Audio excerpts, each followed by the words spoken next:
우리는 우리의 마음을 온전히 하나님께 바쳐야 한다. 그렇게 하지 않으면 우리는 그분과 같이 변화될 수 없다. 우리의 죄악적인 마음은 하나님과 같지 않다. 따라서 본성적으로 하나님으로부터 떠나게 된다. 하나님께서는 우리를 고쳐주고 자유롭게 해주기를 원하신다. 그렇게 하려면 하나님께서 우리를 전적으로 변화시키셔야만 한다. 그래야 비로소 우리는 새로운 욕망과 습관을 갖게 된다. 그러나 우리 자신을 하나님께 완전히 바치기 전에는 그분께서 그 일을 하실 수 없다. 자아와 더불어 싸우는 싸움은 지금껏 있었던 가장 큰 싸움이다. 우리 자신을 하나님께 드리는 것과 그분께서 우리의 마음을 완전히 지배하시도록 맡기는 것은 어려운 일이다. 그러나 우리는 하나님께서 우리를 다스리시도록 맡겨야 한다. 그렇지 않으면 하나님께서 우리를 새롭고 거룩하게 만드실 수 없다. 사탄은 우리가 하나님의 나라에서 합당하지 않은 요구를 무조건 따라야 하는 노예가 될 것이라고 믿기를 원한다. 그러나 이것은 사실이 아니다. 우리는 이성과 양심에 따라 하나님을 섬긴다. 하나님께서는 우리가 복종하도록 강요하지 않으신다. 그분은 우리가 기꺼이 자원하는 마음으로 드리지 않으면 우리의 예배를 받으실 수 없다. 하나님께 순종하도록 강요받는다면 우리의 정신과 품성은 개발될 수 없다. 우리는 기계처럼 될 것인데 이는 하나님께서 원하시는 바가 아니다. 그분은 창조의 걸작품인 우리가 우리의 마음과 몸을 가능한 한 최상의 상태로 활용하기를 원하신다. 하나님께서는 그분의 은혜를 통하여 우리에게 주시기를 원하는 최고의 축복에 대하여 우리에게 가르치신다. 하나님께서는 우리를 인도하시고 우리를 위한 그분의 계획을 이루시고자 우리 자신을 그분께 바치라고 요청하신다. 그분께서는 우리가 무엇을 하든지 선택할 수 있는 권리를 우리에게 주신다. 우리는 죄에서 해방되는 길을 택하여 그분께서 그분의 자녀들에게 주시는 놀라운 자유를 누릴 수 있다. 우리가 우리 자신을 하나님께 드릴 때 우리는 그분에게서 우리를 분리시키는 모든 것을 버리는 것이다. 구주께서는 너희 중의 누구든지 자기의 모든 소유를 버리지 아니하면 능히 내 제자가 되지 못하리라고 말씀하셨다. 우리는 우리의 마음을 하나님께로부터 떠나게 하는 모든 것을 버려야 한다. 많은 사람이 재물을 숭배한다. 재산에 대한 욕망과 돈에 대한 사랑 때문에 사탄에게 붙들린다. 어떤 사람들은 명예를 다른 어떤 것보다도 더욱 갈망한다. 사람들이 그들을 우러러보고 칭찬해 주기를 원한다. 여전히 많은 사람이 염려에서 벗어나 편하고 이기적인 삶을 원한다. 그러나 우리는 이 모든 것에서 돌아서야 한다. 우리는 절반은 하나님께 속하고 절반은 세상에 속할 수가 없다. 우리가 전적으로 하나님의 소유가 될 때만 그분의 자녀가 된다.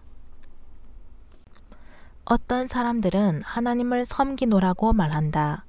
그러면서 하나님의 도움 없이 그분의 율법에 순종하고자 애쓴다. 그들 스스로의 행함으로 그들은 올바른 품성을 개발하고 구원을 받고자 노력한다. 그들의 마음은 그리스도의 사랑으로 감동받지 않는다. 그들은 선한 행동을 하려고 힘쓴다. 하늘에 이르려면 이를 행해야 한다고 하나님께서 요구하신다는 생각 때문이다.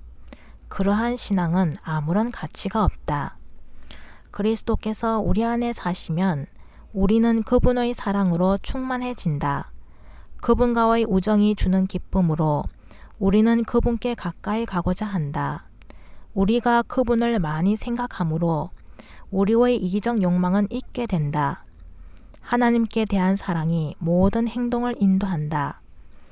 우리가 하나님의 사랑을 느낀다면 그분께 순종하기 위하여 어떻게 해야 최소한의 노력만 할 수 있는지 묻지 않을 것이다. 우리는 우리의 구속주께서 원하시는 바를 다하기 위하여 노력할 것이다. 그리스도인이라고 말은 하지만 그리스도를 향한 이런 깊은 사랑을 느끼지 못하는 사람들은 의미 없는 말을 늘어놓는 셈이다. 그리스도를 따르는 것은 그들에게 힘든 노역일 뿐이다. 우리가 그리스도께 모든 걸 바치는 것이 너무 큰 희생이라고 생각하는가? 우리는 그리스도께서 나를 위하여 무엇을 주셨는가? 라는 질문을 해보아야 한다. 하나님의 아들은 우리를 구속하기 위하여 모든 것, 곧 생명과 사랑과 고난을 주셨다. 그처럼 큰 사랑을 받을 만한 가치도 없는 우리가 하나님으로부터 우리의 마음을 돌이킬 수 있겠는가? 우리가 모든 것을 그분께 드릴 때에 무엇을 드리게 되는가? 우리는 예수께서 순결하고 정결하게 하시도록 우리의 죄된 마음을 드린다. 그분의 무한한 사랑으로 우리를 구원해 달라고 그분께 간구한다. 그럼에도 사람들은 모든 것을 버리는 것이 어렵다고 생각한다. 하나님께서는 우리가 간직해서 유익이 되는 것은 아무것도 버리라고 강요하지 않으신다. 하나님께서는 우리에게 무엇이 최선인지를 생각하신다. 나는 아직까지 그리스도를 택하지 않은 모든 사람이 이 사실을 깨닫기를 바란다. 그리스도께서는 그들이 요구할 수 있는 것보다 그들을 위하여 훨씬 더 좋은 것을 가지고 계신다. 사람들이 하나님이 원하시는 바를 거스를 때에 그들은 자기 자신에게 올바르지 않은 일을 하는 것이다. 하나님께서 가지 못하도록 금하시는 길을 갈 때에 우리는 진정한 기쁨을 찾을 수 없다. 그분은 우리에게 선한 것이 무엇인지 아신다. 그리고 각 사람에 대하여 최선의 계획을 가지고 계신다. 하나님께 불순종하는 길은 불행과 죽음의 길이다. 그분은 잘못된 습관과 우리를 고통스럽게 만드는 다른 것들로부터 돌아서도록 요구하신다. 하나님께서는 그것들로 인해 우리가 행복과 하늘을 빼앗긴다는 것을 아신다. 세상의 구주께서는 사람들의 모든 약점과 많은 결점에도 불구하고 그들을 있는 그대로 받으신다. 또한 그분은 그들의 죄를 씻어주시고 그분의 피로 구속하실 것이다. 그분은 그분께서 주시는 짐을 기꺼이 짊어지고 주님의 사업에 동참하고자 하는 모든 사람의 갈망을 만족시켜 주실 것이다. 그분은 그분께 오는 모든 사람에게 평안과 안식을 주시기를 원하신다. 그분은 오직 그들을 큰 행복으로 이끌 일만 하도록 요구하신다. 순종하지 않는 사람들은 이 기쁨을 알 수 없다. 진정한 기쁨은 생애에서 영광의 소망 대신 그리스도를 소유하는 것이다. 많은 사람이 어떻게 나 자신을 하나님께 바칠 수 있을까라고 묻는다. 자신을 그분께 드리기 원하지만 그들의 도덕적 능력은 약하다. 그들은 하나님을 의심하고 죄악적인 습관의 지배를 받고 있다. 그들이 하는 약속은 썩은 동아줄 같아서 쉽게 끊어진다. 그들은 자신의 생각과 욕망을 지배할 수 없다. 스스로 한 약속을 지킬 수 없으므로 자기에 대한 확신을 잃어버리고 그들의 진심마저도 의아하게 된다. 급기야 하나님께서 받아주시지 않으리라는 감정에 휩싸인다. 그러나 소망을 잃어버려서는 안 된다. 우리 모두는 의지력의 유용성을 이해할 필요가 있다. 선택할 수 있는 능력은 생애에 있어서 지배할 수 있는 능력이다. 모든 것은 이 능력을 올바르게 사용하는 데 달려 있다. 하나님께서는 모든 사람에게 선택할 수 있는 능력을 주셨다. 그러므로 선택은 개인의 몫이다. 우리는 우리의 마음을 변화시킬 수 없다. 우리는 우리의 힘으로 우리의 사랑을 하나님께 드릴 수 없다. 그러나 우리는 그분을 섬기기로 선택할 수는 있다. 우리는 우리의 지적인 능력을 그분께 드릴 수 있다. 그러면 하나님께서는 올바른 길을 택하도록 우리를 도와주실 것이다. 우리의 전 존재가 그리스도의 영으로 지도를 받게 될 것이다. 우리는 하나님을 사랑하게 되고 우리의 생각은 그분의 생각과 같아질 것이다. 선하고 거룩하게 되고자 하는 바람은 옳은 일이다. 그러나 거기에 그쳐서는 안 된다. 그런 욕망은 우리에게 아무런 도움을 주지 못한다. 많은 사람이 그리스도인이 되고자 바라고 소망하지만 잃어버린 바 될 것이다. 그들은 의지력을 하나님께 온전히 드리는 그 지점까지 이르지 않는다. 결국 그들은 그리스도인이 되고자 선택하지 않는다. 전적인 변화는 선택할 수 있는 능력을 올바로 사용함으로써 우리 생애에 이르러 온다. 우리가 우리 자신을 하나님 편에 둘 때 하나님께서 우리를 붙들어 주시는 그분의 위대한 능력을 주신다. 매일 우리 자신을 하나님께 바침으로써 우리는 새 생애, 곧 믿음의 생애를 살 수 있게 된다. 일반적으로 목회 직분에 있는 사람들이 하나님께 헌신해야 하는 위치에 있고 평신도들보다 더 많은 의무가 있으며 평신도들은 목회자들만큼 하나님께 헌신할 필요 없고 그 정도로 올인하여 하나님을 섬기지 않아도 천국에 갈 수 있다고 생각하기 쉽습니다. 하지만 우리에 대한 하나님의 뜻을 더 깊이 이해하게 되면 이것은 착각임을 알게 됩니다. 하나님 앞에서는 목회자든 평신도든 똑같은 사람이요, 죄인이요, 오직 예수님의 보혈로 구원받을 수 있는 피조물일 뿐입니다.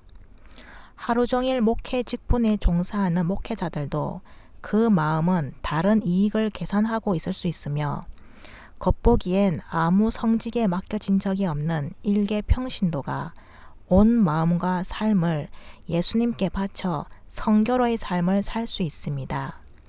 헌신은 성교 단체에 많은 기부를 하거나 교회 봉사에 시간과 힘을 쏟는 행위에 국한된 게 아니라 마음을 완전히 하나님께 바치는 것을 의미합니다. 하나님께서 우리에게 바라시는 것은 바로 마음입니다. 사람은 마음에 가득한 것을 저절로 입 밖에 표현하게 되어 있고 자기가 좋아하는 것에 돈 쓰는 것을 아까워하지 않습니다. 마음이 없이 사람들의 눈을 의식하여 어쩔 수 없이 하는 신앙 고백이나 헌금은 하나님께서 실제로 간합하지 않는 헌신입니다. 젊은이든 오래 산 어른들이든 하나님께 헌신하기를 매우 망설이고 주저합니다.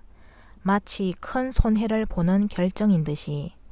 하지만 우리가 마시는 물과 매일 먹는 양식과 끊임없이 호흡하는 공기, 이 모든 것이 누가 주신 것입니까?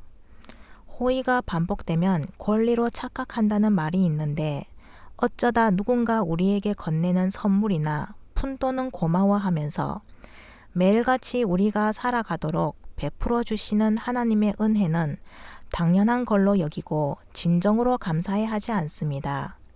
사람이 절체절명의 순간에 누군가의 도움으로 기적적으로 살아났다면 생명의 은인을 평생 잊지 못할 것입니다. 하지만 하늘 왕국에서 왕자이셨던 분이 있어도 그만, 없어도 그만인 존재밖에 안 되는 죄에 오염되고 타락한 피조물을 다시 살려주기 위하여 이 땅에 내려와 크나큰 고통을 거쳐 희생하신 예수님의 헌신을 너무나 당연하고 하찮게 여기기에 우리가 예수님께 마음을 다 바치는 것을 그토록 아까워하고 주저하는 것입니다. 천국에 가기 위해서 지옥에 가는 게 두려워서 억지로 순종하는 것은 하나님 보시기에 권력 앞에 굴복하는 것이지 마음을 바친 헌신이 아닙니다. 헌신은 인간을 향한 하나님의 사랑에 감복하여 자원하여 사랑과 마음을 드리는 것이며 예수님이 나의 삶의 주인이 되기를 허락하는 것이며 내 몸이 성령께서 임재하는 산 성전이 되도록 받아들이는 것입니다. 그러면 당신 안에서 하나님의 뜻이 완전히 이루어질 것입니다. 그 마음과 삶에서 예수님께서 전적으로 임재하지 않는 모든 사람은 잃어버림 당할 것입니다.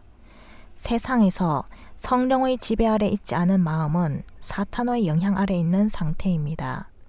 성령의 지배 아래 있지 않은 사람은 유혹을 저항할 힘도 없고 마음을 다스릴 능력도 없습니다. 너희가 믿음에 있는가 너희 자신을 시험하고 너희 자신을 확증하라. 예수 그리스도께서 너희 안에 계신 줄을 너희가 스스로 알지 못하느냐? 그렇지 않으면 너희는 버리운 자니라. 그래서 저는 목회자든 평신도든 하나님께 헌신하지 않은 사람, 예수님과 완전한 연합에 들어가지 않은 모든 사람은 천국 문에 들어갈 수 없다고 감히 말할 수 있습니다. 하지만 헌신을 부담 갖고 두려워할 필요 없습니다. 우리의 마음과 삶이 하나님께 바쳐졌다면 그 이후로 하나님께서 우리의 삶의 방향과 행보를 책임지시고 인도하십니다.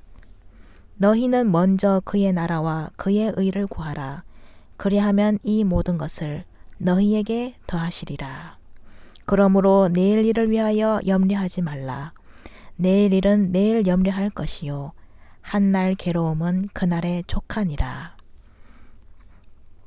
완전한 굴복에는 완전한 쉼이 있습니다. 들어주셔서 감사합니다. 써니였습니다.